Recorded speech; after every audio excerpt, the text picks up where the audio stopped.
Assalamualaikum warahmatullahi wabarakatuh. Kami di sini dari kelompok 1 yang akan membahas tentang ekonomi kerakyatan yang akan dimoderatori oleh saya sendiri, yaitu Ulfa Zakia Hasanah dengan NIM 2020755. Di sini saya sudah dengan beberapa narasumber yang akan membahas tentang ekonomi kerakyatan. Langsung saja dengan pertanyaan pertama, yaitu ada seorang berpendapat bahwa tidak seorang pun menolak ketika dikatakan bahwa ekonomi kerakyatan merupakan hal yang mendasar bagi Indonesia. Secara implisit, mereka juga mengamini jika dinyatakan bahwa untuk mewujudkan cita-cita ekonomi yang berkeadilan, diperlukan ekonomi kerakyatan. Memangnya, maksud dari ekonomi kerakyatan itu bagaimana? Jadi ekonomi kerakyatan adalah sistem ekonomi guna meningkatkan kemandirian dan kesejahteraan rakyat di kalangan ekonomi masyarakat menengah ke bawah. Oh, jadi seperti itu ekonomi kerakyatan. Jadi jika ekonomi berbasis kerakyatan di Indonesia berasaskan pada Undang-Undang Dasar 1945, apakah di dalam undang-undang tersebut terkandung prinsip ekonomi kerakyatan? Ya, di dalam undang-undang itu ada beberapa pasal yang mengandung yang membahas tentang ekonomi kerakyatan. Yang pertama yaitu pada pasal 33 ayat 1 sampai 3.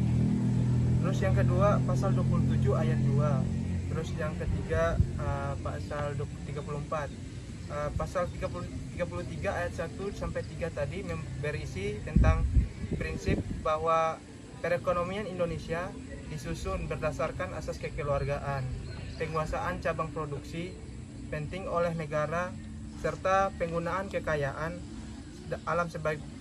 alam sebaik-baiknya untuk kesejahteraan rakyat. Terus pasal 27 ayat 2 berisi tentang hak setiap warga negara Indonesia mendapat pekerjaan dan penghidupan yang layak. Terus yang ketiga pasal 34 yang berisi pemerintah bertanggung jawab merawat fakir miskin dan anak-anak yang terlantar.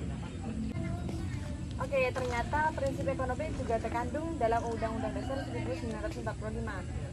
Nah, kemudian untuk menonjolkan ekonomi kerakyatan, apakah memiliki ciri-ciri? Oke, saya jawab ya. Ciri-ciri sistem ekonomi kerakyatan, di antara sistem ekonomi lainnya, sistem ekonomi rakyat adalah salah satu sistem dengan karakteristik terunik. Selengkapnya tentang ciri-ciri sistem ekonomi kerakyatan adalah sebagai berikut. Yang pertama, terbuka. Setiap masyarakat punya hak dan akses sama terhadap sumber daya yang tersedia. Berkelanjutan tanpa mengorbankan masa depan masyarakat dan lingkungan. Kegiatan ekonominya dilakukan secara mandiri dan fokus memenuhi kebutuhan diri dan sesama. Mekanisme pasar berkeadilan dengan persaingan sehat, memprioritaskan kualitas hidup, kepentingan sosial, nilai-nilai keadilan, dan pertumbuhan ekonomi. Pembangunan dilakukan secara berkelanjutan tanpa merusak lingkungan. Masyarakat punya kesempatan sama untuk bekerja atau membuka usaha demi kesejahteraannya. Hak konsumen dilindungi dan diperlakukan dengan adil. Oke, ternyata banyak juga ya ciri-ciri ekonomi kerakyatan yang harus kita unggulkan supaya ekonomi kerakyatan kita capai. Oke, pertanyaan selanjutnya, yang pertanyaan paling menarik ini. Sebenarnya apa tujuan ekonomi kerakyatan?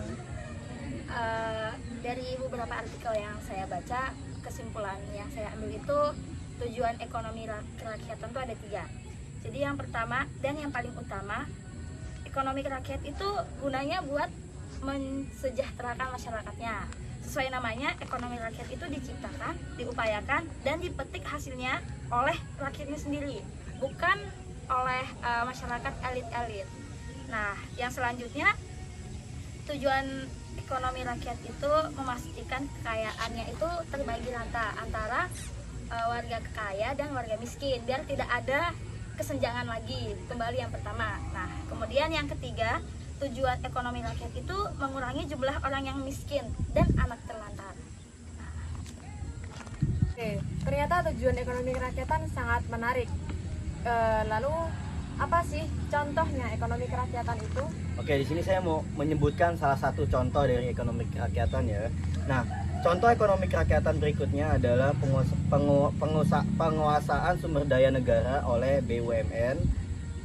Contoh berikutnya dari ekonomi rakyat adalah pendanaan UMKM baik oleh negara maupun investor swasta.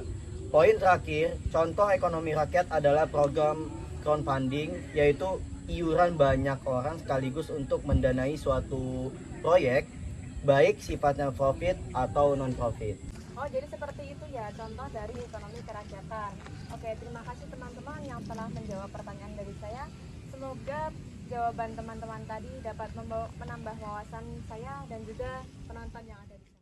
Oke, setelah saya dan teman-teman saya membahas tentang ekonomi kerakyatan, saya menyimpulkan bahwa ternyata sistem ekonomi kerakyatan mempunyai beberapa kelebihan, yaitu yang pertama, rakyat terlindungi dari persaingan tidak seimbang. Yang kedua adalah meningkatkan kesejahteraan rakyat, dan yang ketiga, meminimalkan kesenjangan ekonomi. Sekian dari kelompok 1. Semoga video kali ini dapat menginspirasi kalian semua. Saya selaku moderator pamit undur diri. Wassalamualaikum warahmatullahi wabarakatuh.